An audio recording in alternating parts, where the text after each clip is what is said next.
रायगडाच्या पायथ्याशी बसलेल्या एका गावातून वस्तू विकण्यासाठी काही व्यक्ती रायगडावर येत असत.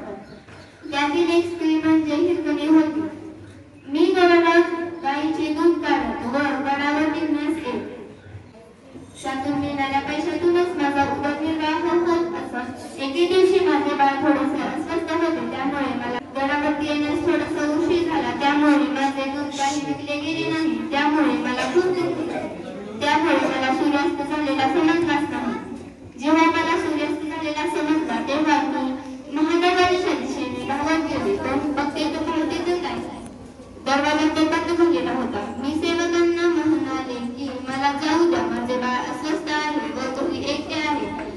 सेवकांनी सांगितले, महाराजांच्या आज्ञेनुसार सूर्यास्त झाल्यानंतर आम्ही महादेवाला उघडू शकत नाही. त्यामुळे मी थोडेसे अस्वस्थ झाले व एका कोपऱ्यावरती जाऊन उभा राहिले. तिथून मी खाली उतरण्याचा निर्णय घेतला व त्या बुरुजावरून खाली उतरू लागले. तो बुरुज दिवसाही उतरणे शक्य नव्हते. तो बुरुज मी आई बाळाच्या ओढेपोटी अंधारातही उतरून दाखवला व बाळाकडे गेले. दुसऱ्या दिवशी सर्व गडावर